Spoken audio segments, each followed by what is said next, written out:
சரி மச்சான் நம்ம ஸ்டார்ட் பண்ணலாம். கேடு அப்பப்போ பார்த்துக்கோ, அப்பப்போ ஃபோனை பரவாயில்ல. ரெடியா? ஸோ நிறைய பசங்களும் பொண்ணுங்களும் எஃபர்ட்னா வந்து ஏதோ பெரிய விஷயம் அப்படி இப்படின்னு நினச்சிட்டு இருக்காங்க. ஸோ எஃபர்ட்ன்றது ஒன்றுமே கிடையாது. சிம்பிள் கான்செப்ட் என்னன்னா, எஃபர்ட்ன்றது உனக்கு 24 மணி நேரம், எனக்கு 24 மணி நேரம், இவனுக்கும் 24 மணி நேரம் தான். ஸோ என்னோட 24 மணி நேரத்துலேருந்து என்னோட டைமை நான் உனக்கு ஒதுக்கிறது தான் எஃபர்ட். பேசிக் கான்செப்ட் இவ்வளோதான். அந்த டைம்ல அவளுக்காக இல்ல ஏன்னா என்னோட டைமை நான் உனக்கு கொடுக்குறேன்றது எஃபர்ட். எதனால என் டைமை நான் கொடுப்பேன்? உனக்கு கிஃப்ட் வாங்குறது என் டைம் விட்டு தான் நான் போய் கிஃப்ட் வாங்க போகிறேன். உனக்கு சாக்லேட் வாங்கணுமா? என் டைமை விட்டு தான் நான் சாக்லேட் வாங்க போகிறேன். ஸோ அப்போ உனக்கு நான் எஃபர்ட்ன்றது என்னோட டைமை கொடுக்கறது தான் எஃபர்ட்.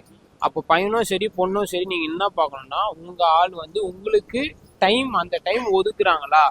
அது 1 நிமிஷமா இருக்கட்டும், 2 நிமிஷமா இருக்கட்டும், என்னவா வேணா இருக்கட்டும், டைம் ஒதுக்குறானா அதுவே எஃபர்ட் தான். ஸோ அதில் அவனால் என்ன பண்ண முடியுமோ அதை தான் அவன் பண்ண முடியும்.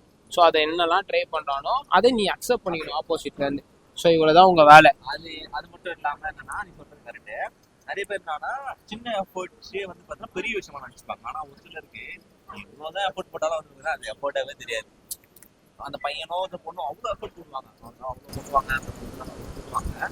ஆனால் எண்ட் ஆஃப் அந்த டே வந்து பார்த்தீங்கன்னா நீ எனக்கு எதுவுமே பண்ணல அப்படின்னு சொல்லுவாங்க. ஆனால் ஒரு சிலர் வந்து பார்த்தீங்கன்னா ஒரு விஷயம் கூட பண்ணிட மாட்டாங்க. சின்னதாக ஒரு சாக்லேட் வாங்கி கொடுத்துருப்பாங்க, 10 ரூபா சாக்லேட்டோ ஒரு 5 ரூபா சாக்லேட் வாங்கி கொடுத்துருப்பாங்க. ஆனால் அதுவே வந்து பார்த்தீங்கன்னா ஆப்போசிட்ல பெரிய எஃபர்ட் ஆகுது. ஸோ அதை நம்ம எப்படி எடுத்துக்கிறோம், அந்த அளவுக்கு புதுல நம்ம எப்படி எடுத்துக்கிறோம்ன்றத பொறுத்தும் இருக்கு. ஒரு சிலருக்கு என்னதான் பண்ணாலும் எஃபர்ட்டே கிடையாது, ஒரு சிலருக்கு சின்னதாக பண்ணாலும் பெரிய எஃபர்ட் தெரியும். அதான் மச்சான், இப்போ அந்த இடத்துல தான் அந்த மெச்சூரிட்டின்றது வந்து ஒன்று உள்ள வருது. ஏன்னா அதான் சொல்றேன்ல, அவங்களுக்கு தெரியும் டெய்லி ஒருத்தங்கிட்ட பேசும்போது அவனோட டைம் என்ன, அவனோட ரொட்டீன் என்னன்றதை நமக்கு தெரிஞ்சிடும். ஸோ அந்த ரொட்டீனுக்கு ஏற்ற மாதிரி தான் அவங்களோட எதிர்பார்ப்பு இருக்கும். ஸோ அப்போது சின்ன எஃபர்ட்டாக இருக்குன்னு நீ சொல்கிறல, அவனோட ரொட்டீன் வந்து பார்த்தோன்னா பிஸி ஷெட்யூலாக இருக்கும். ஸோ அதில் அவனால் கொஞ்சம் டைம் ஸ்பெண்ட் பண்ண முடியும்னா அந்த கொஞ்சம் டைமில் என்ன பண்ண முடியுமோ அதை அவன் பண்ணுவான். ஸோ அவங்களுக்கு வந்து அதுவே பெருசாக இருக்கும். ஒரு சிலனோட ரொட்டீன் வந்து கொஞ்சம் கேப் நிறைய இருக்கலாம். ஸோ அந்த டைமில் அந்த பொண்ணு என்ன யோசிக்கலாம்னா, இவ்வளோ டைம் இருக்குல்ல, ஏன் எனக்கு அவன் பண்ணலை, இப்படி யோசிக்கலாம். ஸோ இந்த டைம் தான் உன்னோட எஃபர்ட்டை சூஸ் பண்ண போகுது. ஸோ உங்களோட பார்ட்னர் வந்து அந்த டைம் உங்களுக்கு தராங்களா பாருங்கள். அப்படி அந்த டைம் உங்களுக்கு ஒதுக்குறாங்கன்னா அது எஃபர்ட் தான், எஃபர்ட் கிடையாதுன்னு இல்லை. ஆனால் இப்படி சில பேர் இருக்காங்க. இன்னும் சில பேர் என்ன பண்ணுறாங்கன்னா, நம்ம என்னதான் நம்ம எஃபர்ட் எடுத்து பண்ணாலும் ஏன் பண்ணுறேன்னு ஒரே வார்த்தை முடிச்சிடுறாங்க. மோஸ்ட்டாக இப்போ எல்லாருமே ஃபேஸ் பண்ணுற ப்ராப்ளம் இது ஒன்று தான். அந்த பையன் இல்லை அந்த பொண்ணை கூட சரி, 2 பேருமே எஃபர்ட் எடுக்கிறாங்க. ஆனால் அந்த தப்பான இடத்துல போய் எடுக்கிறாங்க. அது ஒன்று இருக்குது. கரெக்டான இடத்துல யாரும் எடுக்க மாட்டேங்கிறாங்க. தப்பான இடத்துல எடுத்துட்டு அப்புறம் அங்கே போய் ரொம்ப கஷ்டப்படுறாங்க. அவங்களுக்காக டைம் ஸ்பெண்ட் பண்ணி அவங்கள போய் பார்க்குறதா இருக்கட்டும், இல்லை அவங்க கூட்டிகிட்டு போகிறதா இருக்கட்டும். இவனும் வேலைக்கு போவான், இவனுக்கும் ஒர்க் இருக்கும், எல்லாமே இருக்கும். இது முடிச்சு வேலையை பண்ண மாட்டாங்க. இது முடிச்சு இவனும் அவ்வளோ ஒரு எண்ட் டு எண்டு போவான். ஆனால் அது வந்து அவங்க ஒரு சீப்பாக அப்படின்னு நினச்சிப்பாங்க. எப்போ பார்த்தாலும் என் பின்னாடியாக வரான், கூடவே இருக்கான். ஆனால் நம்ம அந்த டயர்டில் தான் போவோம், அந்த டைம் எல்லாத்தையும் ஒதுக்கி போவோம். நம்ம அவங்களுக்காக பார்க்கணுன்னு சொல்லிட்டு போவோம்.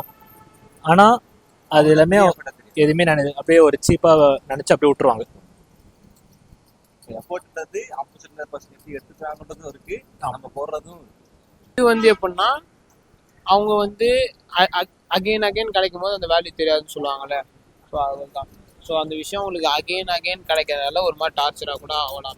ஓகே, அந்த எஃபோர்ட்ஸ் வந்து அடிக்கடி நீ கொடுக்கறதால அது தெரியாமலே இருக்கும். அது வேல்யூ பண்ணா எஃபர்ட்ன்றது வந்து உனக்கு எப்படி தெரியும்னா, நீ வந்து நான் எஃபர்ட் போறேன்னு சொல்லி தெரியாது. அந்த பர்சன் ரியலைஸ் பண்ணாதான் தெரியும் எஃபர்ட் போறான்.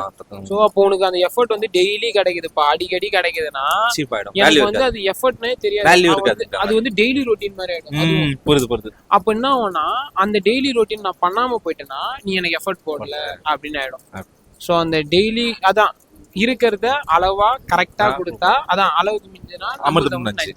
ஸோ இருக்கிறத கரெக்டா அப்பப்போ பழமொழி தலை. ஸோ